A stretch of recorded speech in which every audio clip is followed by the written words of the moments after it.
A baseball arcs through the air. A bat meets it with a familiar crack.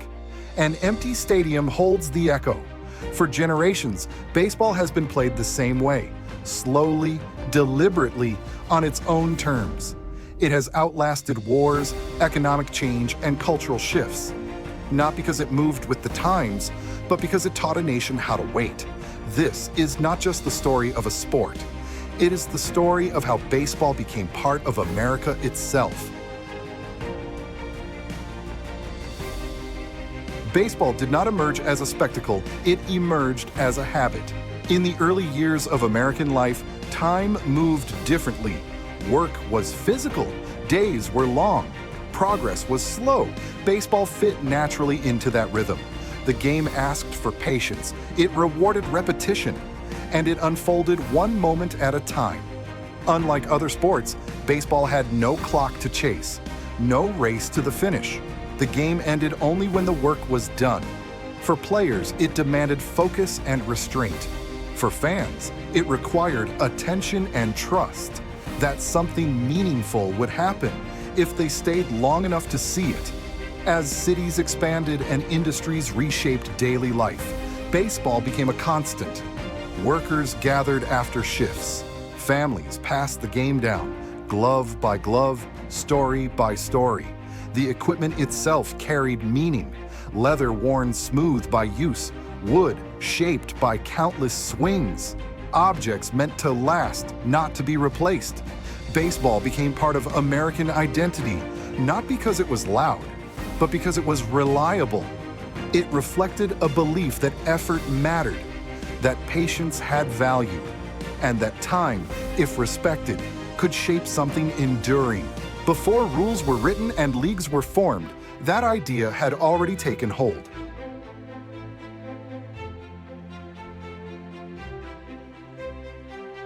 Before baseball had rules, teams, or stadiums, it existed as something simpler, a pastime shaped by free time, open land, and shared customs. In the 18th and early 19th centuries, leisure in America was informal. There were no professional sports leagues. Games were played when work allowed, not when schedules demanded. Many of these early games came from Europe. Immigrants brought with them traditions from England and Ireland. Bat and ball games like rounders and cricket crossed the Atlantic along with people, tools, and ideas. These games were not standardized. They changed from town to town, from field to field. Rules were agreed upon on the spot and ignored just as easily. In rural areas, players gathered in open fields. In port cities, sailors and workers played near docks and warehouses. Children learned the games by watching adults, then adapting them for themselves. What mattered was not precision, but participation. Not consistency, but familiarity. As immigration increased and communities expanded, these informal games became a common language. They required little equipment, a stick, a ball, a patch of ground. Out of this loose collection of traditions, something new began to take shape. Not yet a sport, but a shared experience. One that reflected the movement of people, the blending of cultures, and the early rhythms of American life. Baseball did not begin with structure, it began with play. And soon, the need for order would follow. By the 1840s, bat and ball games were being played across American cities. But no two games were the same. Rules varied from neighborhood to neighborhood.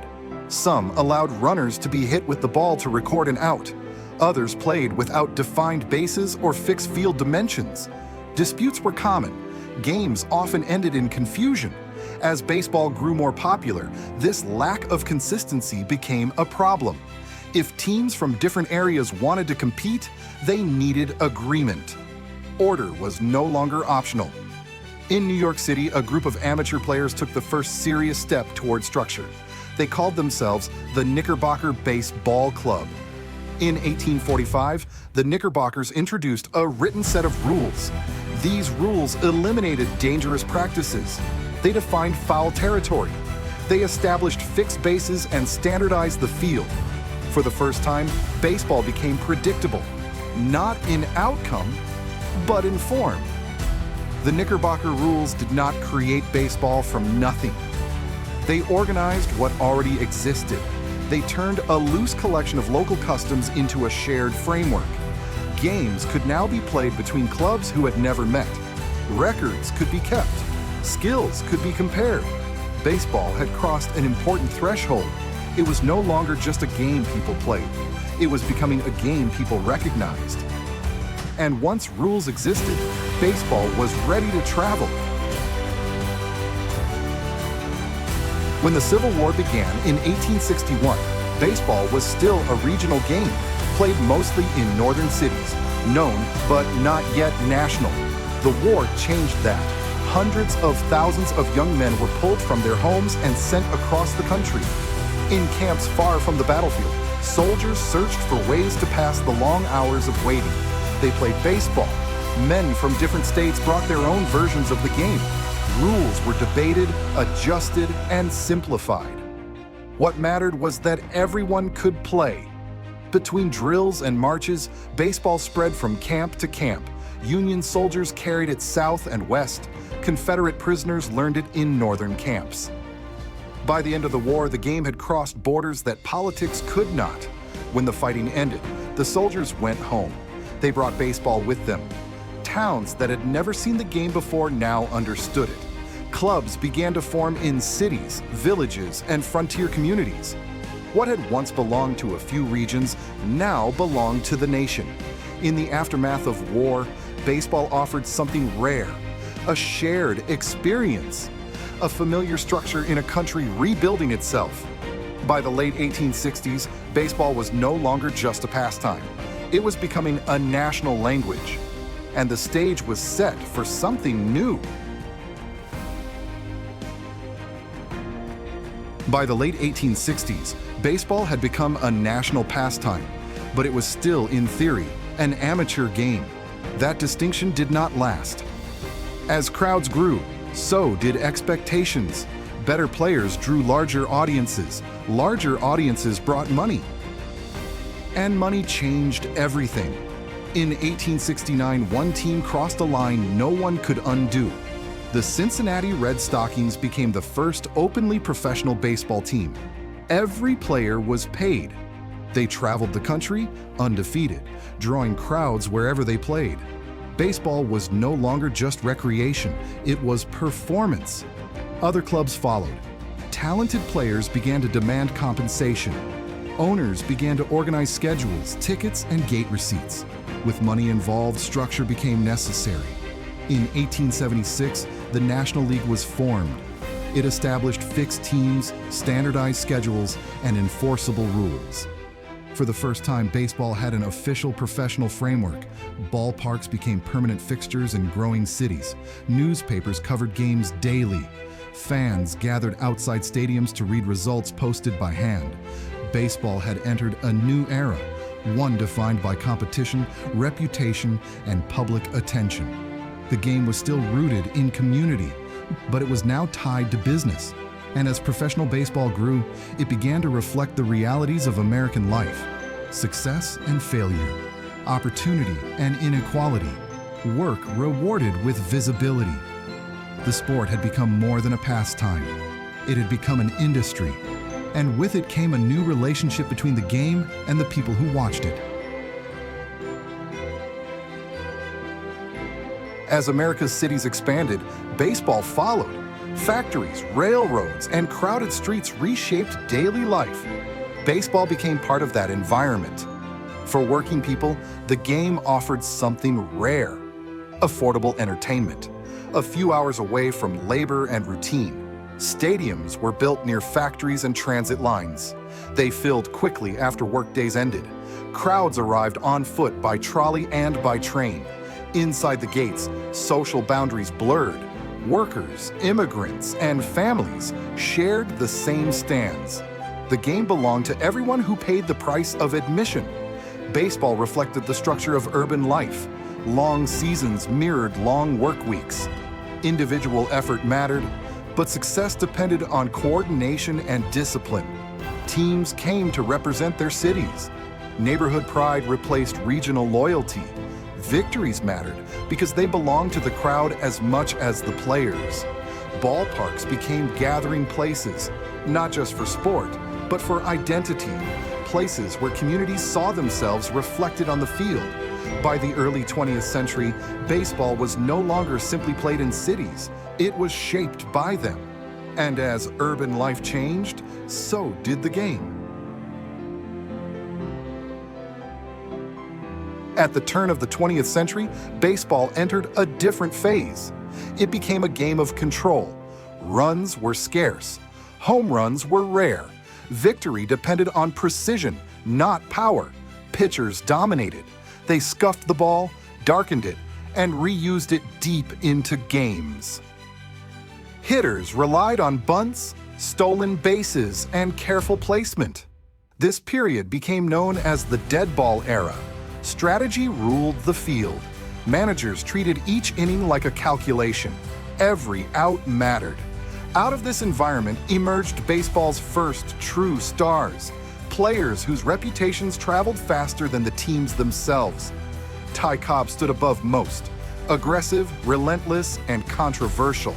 He played with speed and intensity, turning singles into doubles and pressure into advantage. Fans followed these players through newspapers and box scores. Sports pages became part of daily life. Radio broadcasts began to bring the game beyond the stadium walls. Baseball was no longer experienced only in person. It was discussed, analyzed, remembered. The sport was becoming a national conversation. But the balance of the game was about to change. A single player would redefine how baseball looked, how it sounded, and how it was played. And with that change, a new era would begin. In the early 1920s, baseball changed direction. For decades, the game had been defined by restraint, careful swings, calculated risks, runs earned inch by inch. Then came Babe Ruth. Ruth had started as a pitcher, but when he stepped fully into the batter's box, he rewrote the game's expectations. He swung for distance, and the ball followed. Home runs, once rare, became events. Crowds didn't just watch the game anymore, they waited for impact. Ruth's power transformed baseball into spectacle. Stadiums filled, newspapers led with his name. Posters, headlines, and advertisements turned players into public figures. This shift arrived at the perfect moment. The country was emerging from war and hardship. Cities were growing. The public wanted excitement. Baseball responded. The dead ball era faded. Offense took center stage. The game became louder, faster, and more visible. This period became known as baseball's golden age. Not because the game was simpler, but because it reached more people than ever before. Baseball had learned how to capture attention, and it would never return to silence again. As baseball grew in popularity, it also reflected the divisions of American society. For decades, professional baseball was segregated. Black players were excluded from the major leagues, not because of ability, but because of race. In response, black athletes built something of their own. The Negro Leagues became centers of excellence. Teams traveled constantly, playing before packed crowds. The level of play was fast, creative, and highly skilled. Players like Satchel Paige, Josh Gibson, and Cool Papa Bell became legends. Their talent was undeniable. Their exclusion was unmistakable. Baseball thrived, but it did so along parallel lines. That changed in 1947.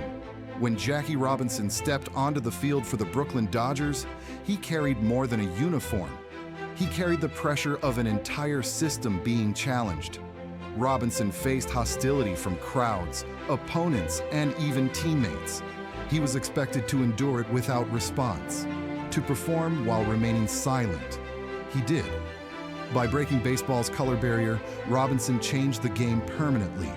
Integration reshaped professional baseball and signaled a broader cultural shift. The sport did not lead society, but it moved with it. And in that movement, baseball became something larger than competition. It became part of America's unfinished reckoning. After World War II, baseball entered a period of rapid expansion. Television brought the game into living rooms. Fans no longer needed to be in the stands to follow every pitch. Baseball became a shared national experience, unfolding in real time. The sport also began to move west. Teams relocated to cities like Los Angeles and San Francisco.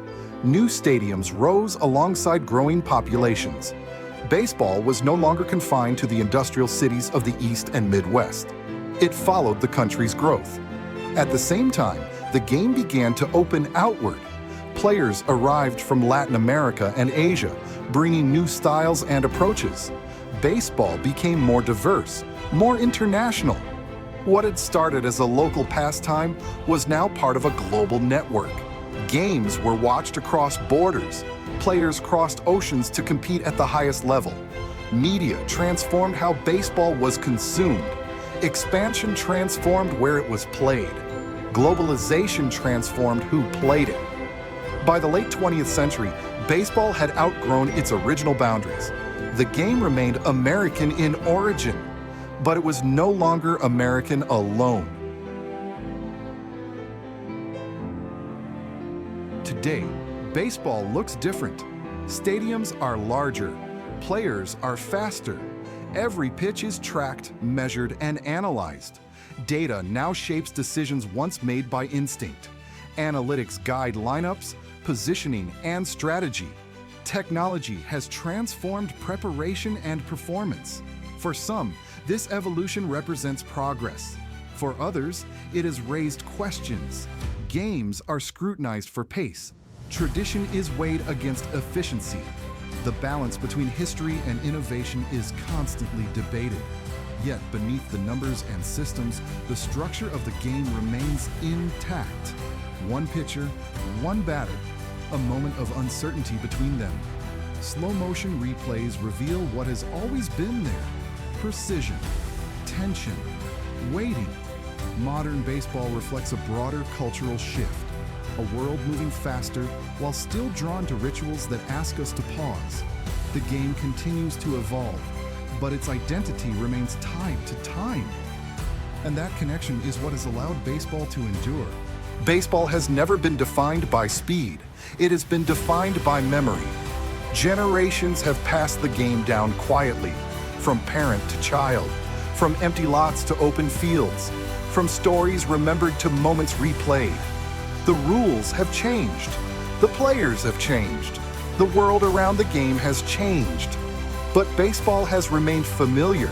It asks for patience in an impatient age. It creates space to pause, to reflect, to stay present. In a culture that moves quickly, baseball reminds us that meaning is built over time. Innings, not moments. Seasons, not seconds. That is its legacy.